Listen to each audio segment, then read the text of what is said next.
Hello, magandang araw. Ito nga pala yung system natin na ginawa. Kakatapos lang natin.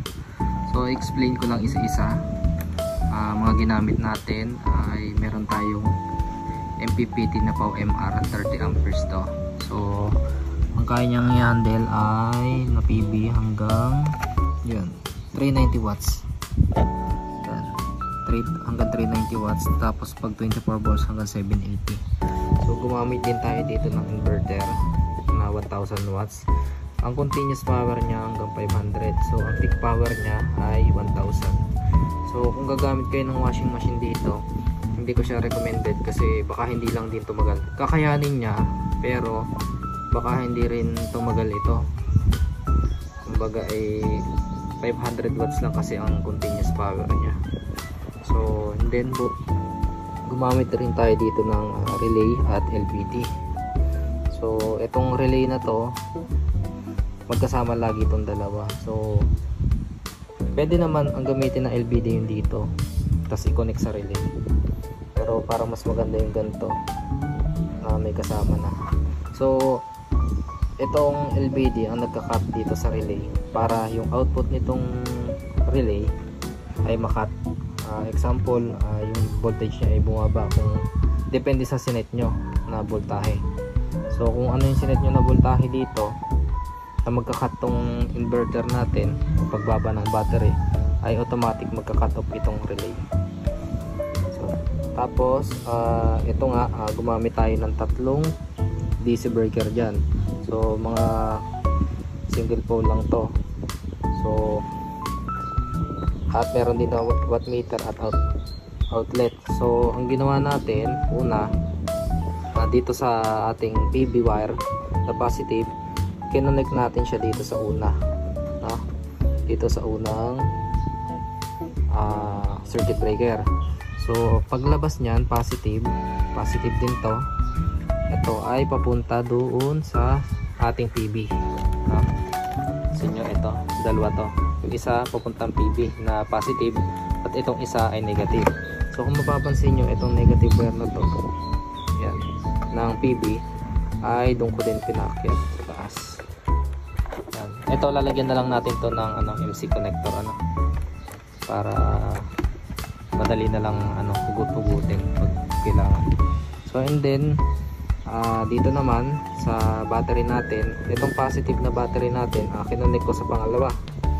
So itong pangalawang to ay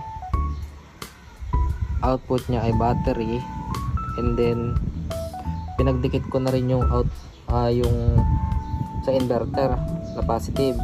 So paglabas nito dito, ito yung pinaka battery, yung main. Dito tayo kukuha ng source. Yan. Sa battery.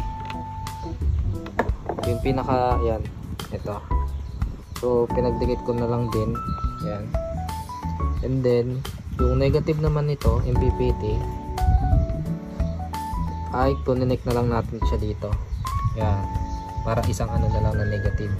Tapos itong wire ng negative na to, itong wire ng negative yan, natatakpan ng kulay red. Ito naman yan. Ito. Negative ng ating battery na. So yun nga, itong isa pa. Pagdating naman sa positive ng inverter, connect natin dito sa relay. Ang kasunod naman nito ay ito, connection nya. So ito yung kaduksong. Yan. Kaya once na i-on natin to, yan, hindi pa to iilaw hanggat hindi to naka-on. So kailangan natin munang i-on ito sa inverter bago natin i-on to, para mag-on ito. Kasi dito natin connect sa baba. Yan, off lang muna natin. And then ito nga output ng inverter natin. So itong isa pinaikot ko lang dito.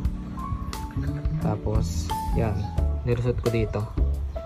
And then ang labas niya ito papunta dito.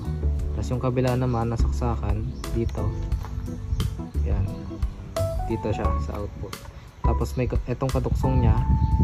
Kung mapapansin nyo, ay papunta naman siya dito sa saksakan na ulit.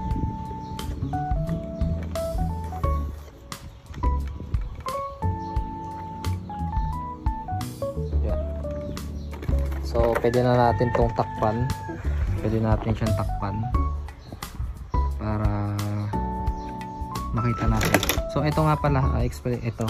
Hindi na natin makalimutan. Ito yung pinaka switch ng ating LBD para may on off tayo na switch ng LBD, no? Para kung sakaling gusto natin i-off to, meron tayong pipindutin dito. On off lang. So kununik ko na lang din siya dito. So huwag kayo malilito kasi ito yung ginamit ko lang dito kulay red pero negative yan. Dito ko kununik sinabay. So ito yung ating setup. Yan. Takpan lang natin siya.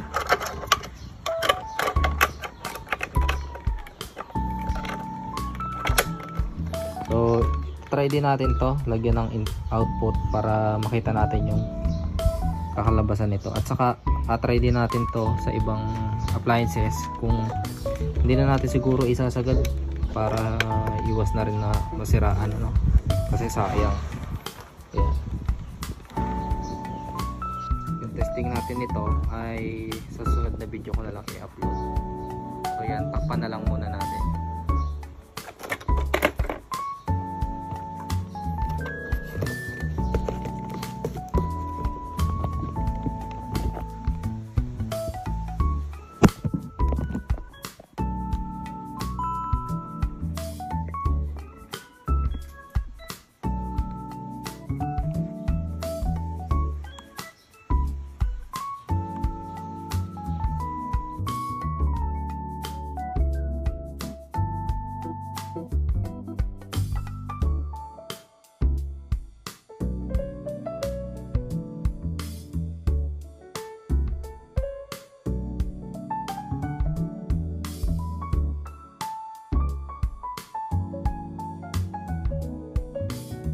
Yan.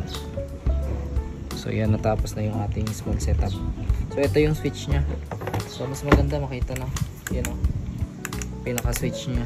So hinay-hinay lang sa pagpindot gawa ng ito ay walang nakalagay na mighty band sa ilalim.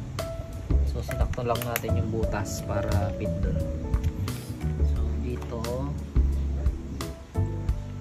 hindi naman siya sakto lang.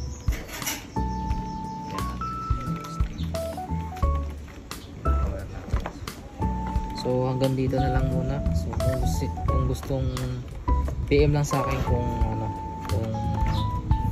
gusto yung mga gantong setup. So pwede naman nating mura ko lang na ibibigay sa inyo.